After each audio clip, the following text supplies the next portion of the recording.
kare mwahuza mutese na nyine buri mpamvu nibiri kubwira ikize nasoze nyine ndi umusazi nuse wabaye iki iyo migani yose uri kunshira ngo nyokurume ngo kuruma kurora ngo nta kintu ngo ndi kumva ndumva iki ko none se ndumva iki habaye iki gituma umeze neza rega mbwira ikibazo ufite ngufasha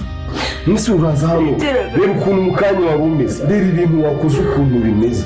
reba ukuntu wasiribanza abantu bose ukabagira ubuvurivuri n'abasiribanza ufite umutima wowe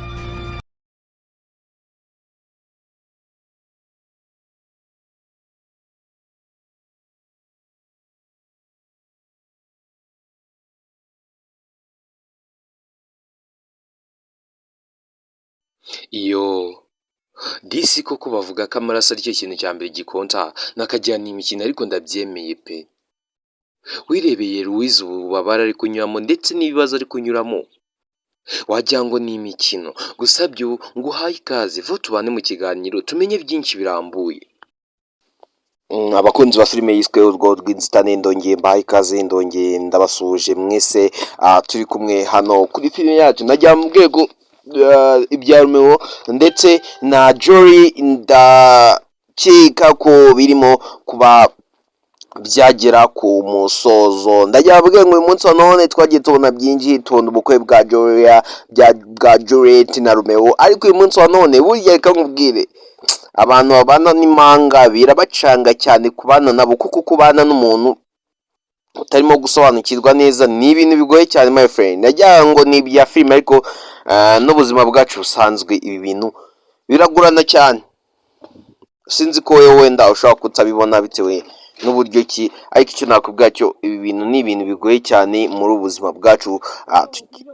genda duhura nabyo nakubwira ko we twabanye kuva kera kugeza n'uyu munsi wa none buri kimwe cyose twagiye tubona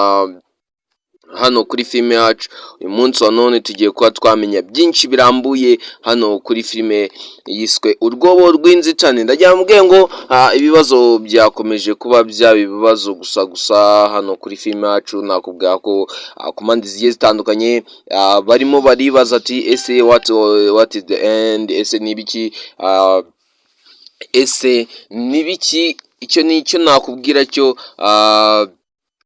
hano kuri filime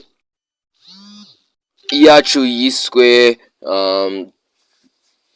urwobo rw'inzitane nakubwira ko ibintu bikomeye cyane hano kuri filime yacu mwagiye mubibona ku bintu kuri Louise cyane cyane niwe ndi kugira ngo mbabwireho ukuntu mwabonye uburyo ki atishimye bitewe ahubwo ibintu bishobora kuba byatera ikibazo gikomeye cyane. Guys ndagira mbabwire ngo mwese tujye tubana umunsi kundi hano kuri filime yacu twabanye kuva filime ye tukitangira gushika kuri uyu munsi wa none ndagira mbabwire ngo burya muri ubu buzima bwacu hari ibintu byinshi cyane bigenda biducanga ibintu tugenda duhura nabyo bikatubera nk'inzitizi cyangwa bikatubera amayira afunganye kandi twabibonaga ko ari ibintu bijye kuba byatufungura inzira. Ese Louise ko watangiye kuba nk'umuntu ufite ikibazo mu mutwe ko bitangiye kuba byivanga bitewe n'uburyo ki arimo agenda ibintu abona ibintu bigiye bitandukanye n'uburyo we yabitekerezamo burya reka nkubwire ntabwo ari buri kimwe uko gitekereza ngo ni kuri buze kuba wagisanga n'igihe ubonye ibintu atari uko utabitekereza nicyo kintu nakubwira kandi nkubwira ngo ibintu ni ibibazo gusa hano kuri filime yacu aba wowe tubana umunsi kundi ndetse nawe wakunze filime yacu kuva kera kugeza kuri uyu munota wa none ndagira ngo mbwire ngo ibintu ni ibibazo gusa nicyo kintu nakubwira cyo kuko twagiye tubona byinshi cyane tubona ibintu byinshi cyane hano kuri filime nyarwanda ndetse twajya kuri filime yacu bikaba akarusho cyane ariko se uratekereza for your side urabona ari ibiki bigenda bidutera ikibazo kuri filime yacu ni ibiki ubona ukibaza ati ese what was the end ese ni ibiki burya reka nkubwire muri ubuzima bwacu duhura n'inzitizi nyinshi cyane nyinshi cyane nicyo kintu nakubwira cyo ariko nakubwira ko izo nzitizi zose zirangira aho umuntu yifuza. My friend, I think ko ndimo kuri ko buri inzitizi zose uhura nazo zirangira aho umuntu w'ubwe yumva ashaka ko zigarukira. Gusa byo nakubwira ko witwabanye kuva kera kugeza kuri uyu munota wa none, ndajya mubwire ngo ibintu byose wagiye ubona ni nka kanosiyo. Today ni ukugira ngo tube twamenya byinshi bitandukanye hano kuri filime yacu. Nicyo kintu nakubwira cyo abantu benshi mwibaza ni ibiki, ese bizagenda gute, ese bizarangira gute. Ndagira ngo nkubwire ngo umunsi wa none tugiye kuba twamenya byinshi birambuye kuri filime yacu, tumenye byinshi bigiye bitandukanye, tumenye imva n'imvano ya filime yacu, tumenye ese bizagarukira he, ese buri kimwe cyose. Ndabizi ko abantu benshi mufite amatsiko yo kumenya buri kimwe cyose kiri hano kuri filime yacu. Gusa byo icyo nakubwira cyo mbere ya byose, ibuka gukanda ku subscribe kugira ngo tuze kuba twabana umunsi ku wundi. Kankubwira ngo niba ari ubwa mbere ugeze hano pe, ibuka gukanda ku subscribe kugira utaza uracikwa na filime yacu buri munsi, kuko ndabizi ko muba muyikeneye kuba mwayibona. My friend, kankubwira ngo ibintu byakomeye, ibintu byageze kuri rwa rwego tutabashaga kuba twabitekerezaho. Sinzi ngo biri buze kuba byagenda ute, ariko icyo nakubwira cyo ni kimwe, no kukubwira ko intambara yakomeye hagati y'agafaranga ndetse na Joria, yibaza ni ese uyu mwana utararezwe ni muntu nyabaki,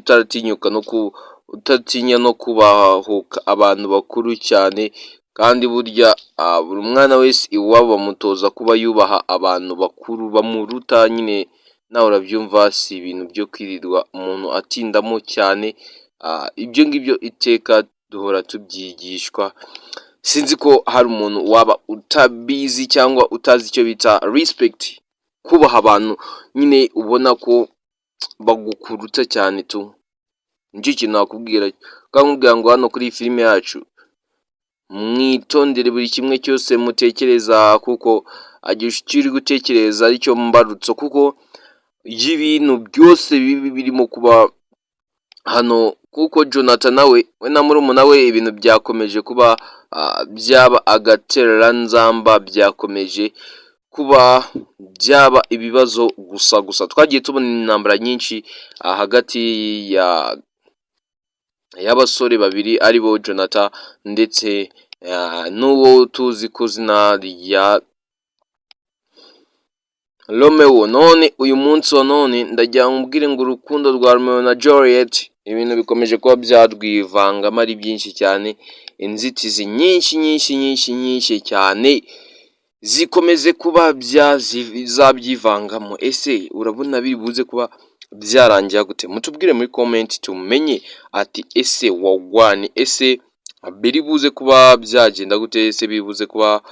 byarangira gute. Tumenye byinshi bigiye bitandukanye hano kuri filime yacu, kuko hari abantu benshi bajya bibaza ni ese buriya ibya Romeo na Juliet byo twabisobanura gute, kuko hari igihe umuntu abonye akabona ni ikibazo gikomeye cyane. Gusa byo nyine hano kugira ngo dufatanye kurebera hamwe buri kimwe cyose kigenda kiducanga hano kuri filime yacu. Nicyo kintu nakubwira cyo, kankubwira ngo niba ari ubwa mbere ugeze hano pe, wibuke kugenda kanze ku buto ya subscribe. Kankubwira ngo birakomeye cyane, twagiye tubona filime nyinshi, ariko ndagira ngo nkubwire ngo today ni ukuba witonzemo ukuntu wajya ukora ukitondera iyi filime yacu, kuko ahantu igeze nta bintu by'imikino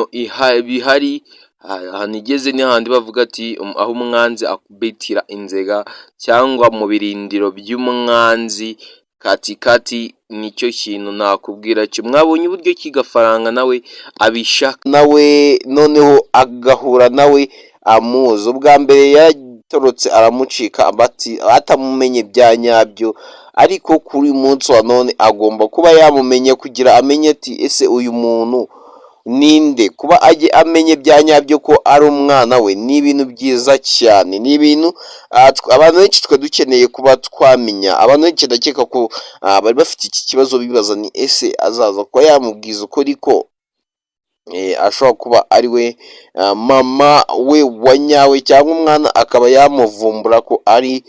mama we wa nyawe,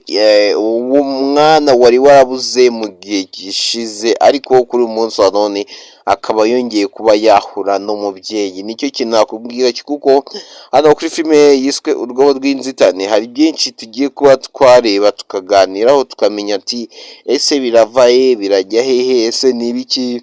biri bishobora kuba byaducanga hano kuri filime yacu nk'abantu bagiye batandukanye tubana umunsi ku wundi. Ndagira ngo nkubwire ngo uyu munsi ibintu byakomeye cyane, ibintu